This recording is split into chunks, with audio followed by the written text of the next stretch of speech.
Hi Pisces, Cancer and Scorpio, Ascendant, Sun, Moon, Venus, Rising, and those of you that may be cross-watching, welcome to your Tarot Love Messages. Today we're going to take a look at and see what is going on in this connection. So we're going to take a look at and see whether or not this connection has staying power. Will it go the distance? What is the truth of this connection? What are their feelings for you, their thoughts, their feelings here?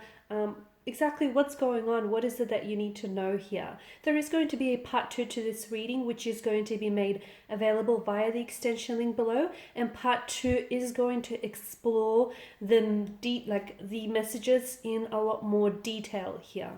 Okay, and it'll sort of be like an extension to this reading. So once again, that will be made available via the extension link below. Now, for those of you that are interested in personalized tarot readings, I do offer those.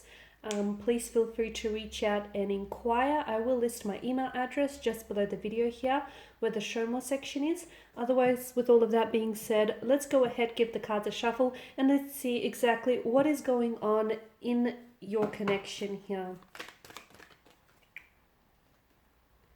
Okay, you have the Eight of Cups.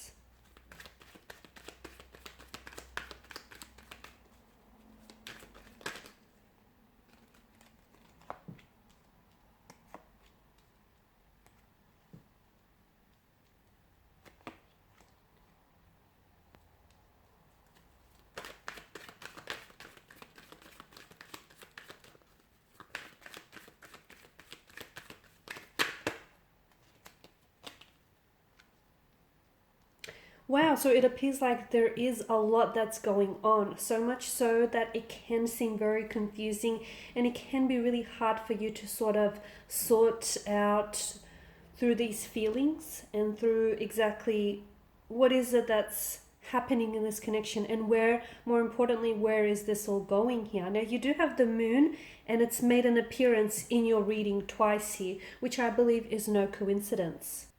Now the moon excuse me, the moon actually moves through different cycles and it does not remain fixed. Therefore, it symbolizes the natural cycle, the natural rhythm of life. I also feel like it is symbolic of your connection here between you and a romantic energy here. So in life, we often find ourselves in different phases, right? Different stages here. And sometimes we are at a stage where we reap the rewards of our actions and our choices. And other time we must work extremely hard to achieve what it is that we want. I also feel like the fact that, you've got a full moon and a new moon or a crescent moon here, I feel like this is also significant here as well, because I feel like it's giving us more an insight into these into the energies here and into the emotions that are involved in this connection here. I feel like the full moon here, you've got the full moon, but it kind of is illuminating, I guess. It's illuminating the whole moon, but as well as the sun, and it appears to be this really big bright circle in the sky here. And this is, I feel like, is the full moon here in particular, I honestly feel like is sort of like associated with setting the intentions and releasing things that do not serve you in the connection here. Okay, whereas you've got the crescent moon,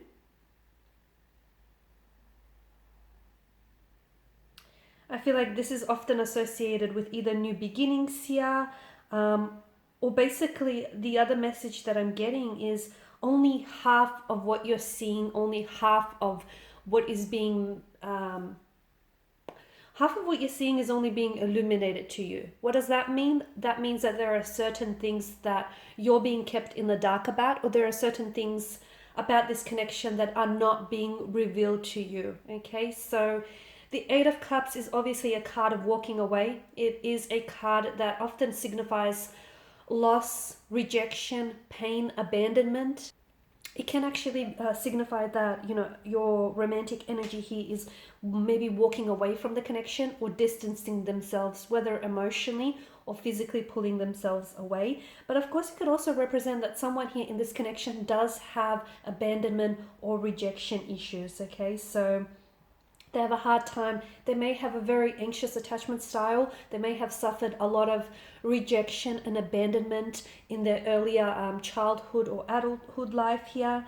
Because there's a lot to sort of there's a lot to take in about this image. We see a cloaked figure who takes off to a barren land. Behind him, he's leaving behind 8 cups, 8 chalices here. And I guess the narrative here is he's spent so much time collecting these chalices, right? He's spent so much time trying to seek out a happier purpose, or a higher purpose, I guess, that it this sort of activity resulted in unhappiness or resulted in boredom, and it feels like whatever he is looking for is not on this side of the mountain. Okay, so here he is, he packs up his stuff and he goes in search for something a little bit more pleasurable or even satisfying here. So it could mean that your partner here is walking away from the connection because it lacks something. Okay, or maybe they feel like they have to distance themselves because they feel like something he is missing, whether it's an emotional connection, whether, it's just a piece of the puzzle that they feel is missing here. 8 of Cups could also signify a time for transition and a time for change. And of course, you then have the Tower. You've also got the Magician and the Hierophant. I mean, you've got a lot of major arcana cards here, which tells me that this relationship here, it feels like it's going to be a very special and a very significant relationship, because it's really going to contribute to your personal growth as an energy, as an individual here. Okay, and I am getting that this relationship here is going to be very transformative. There are going to be emotional triggers, or you might have already picked up on this here. There is going to be a lot of, I am seeing that this is someone who is walking away from you, or this is a connection in which someone has walked away from the relationship, or they've walked away from you. But there's clearly, it could have been someone that may have ghosted you, or someone that may have ended things abruptly, because to me, the moon also signifies a need for closure. Okay, this is someone whom you haven't necessarily moved on from entirely. And I feel like energetically, the two of you are still very much connected here.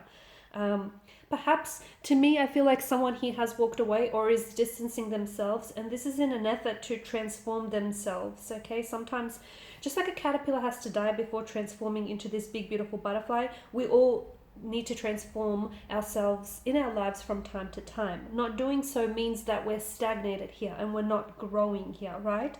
So someone here may be dissatisfied. I feel like someone is dissatisfied with their current situation, and this is why they're pulling away here. It may not have a lot to do with you. So if you're actually experiencing a situation in which your romantic energy is pulling themselves away from you, or is distancing themselves away from you, it may not have a lot to do with you. I get it that someone's actions or someone's behavior and the choices that are making do bring on some emotional trauma or emotional triggers. I'm not sure if that lies with you or that lies with them, but I feel like someone here is coming to a realization here that what they're experiencing feels a little exhausting, and it feels like someone here is at a point or a recognition in their life where they feel like what they have in front of them isn't all that satisfying or is not all that emotionally fulfilling. And I don't know if it's your energy here. I'm not going to ignore the fact that you've got the moon and you've got the magician here. The magician is a manipulator. He's a skilled manipulator with that. And as with every tarot card, there is a shadow side to each card, like in their aspect, right? The magician here, to me, it feels like this is someone who's able to think his or her way out of complex situations, come up with solutions that may be unimaginable here, or someone who's going to find a creative way to motivate him or herself out of a situation here. Okay, I also feel like the magician is a type of energy where he can be very manipulative, whether it's in a good way or whether it's in a bad way here. You've also got the moon, and of course, because of the imagery in the card, there's such a strong sense of duality that it offers a very similar aspect to the imagery. I mean, you've got the moon that engulfs the sun, or the sun engulfing the moon here. You've got the wild dog, the tame dog. So it can be really hard. I feel like with regards to your connection here, I'm seeing that someone is having a really hard time deciphering the truth from a false narrative. Okay, I am seeing that there is deception. I am seeing that there is walking away from a relationship, walking away from a connection, emotional triggers here. I'm seeing a lack of closure as well to a connection here. Okay, in a sense, someone feels a little bit undermined here. They feel a little bit hopeless, or someone is feeling a little bit worthless without someone else. The Magician is very powerful, but I also feel like he's very manipulative here. Okay, so it may not necessarily be speaking to the person directly. Okay, it could mean, for some of you, it could mean that the relationship in which you are involved in is one that isn't necessarily built on a foundation of truth. It's one in which there is delusions, there is unrealistic expectations here. It's one in which there is lies being told, or there is a fabrication of the truth, a version of the truth that you're experiencing. As we all know, the truth has only one version. Okay, it doesn't have multiple versions. So either you're being manipulated, someone here may be emotionally manipulating you, someone here could be telling you lies, someone here could be deceiving you. Okay, someone here could be abusing their power in a way in this connection. Okay, but the deceit just could as easily lie with you. You could be the one who is deceiving yourself or convincing yourself that, you know, this is something that's worth salvaging, or something that's worth repairing, or something that's worth, you know, working on, even though it's a connection that might not have a lot of promise or a lot of potential here. I'm not saying it doesn't, but I'm just saying that the deceit, however way you're convincing yourself, whatever your convictions are of this connection, could be where the deceit lies, right? So it feels like what's going on in this connection, it feels like the connection itself is under the influence of a tower moment, right? And a tower moment exposes someone for who they are. It brings a lot of things that are in the dark out into the light. Okay, so I feel like what's to happen, and we're going to explore in part 2 of this reading, I do feel like there are secrets that are being kept from you. I do feel like what you see about this person isn't entirely, only half of it is being illuminated, so to speak. I do feel like they're either emotionally manipulating you, or they're being maybe dishonest on some level. I'm also seeing that this connection is under the tower influence, or is about to enter a tower influence. So if this is someone who is walking away or has walked away from the relationship, we want to know if this is someone who's going to come back into your life and try and maybe reconnect and patch things up with you, or we want to see why is it that they're distancing themselves, and what exactly is this tower moment that you're experiencing. And we did talk about deception and the fact that it's very hard for you to tell what is the truth of this connection versus what it is that you're really getting. Okay, so we're going to, in part 2, we're going to dissect things, and we're going to see what really is the truth of this connection. Okay, we're going to strip away those unrealistic expectations, those grand delusions or delusions that you may have about this connection, and see what is at the truth of this connection. What is it that you need to know? For those of you that have been ghosted and you've experienced someone who's pulled away abruptly, want to know whether this person feels any remorse or whether they have any intention to maybe reconnect with you in the future. Once again, that's going to be made in part 2. It's going to be made available in part 2 via the extension link. For those of you interested in a personal reading, feel free to connect. My email address is going to be listed below. Otherwise, thank you guys for your time and attention. Bye for now.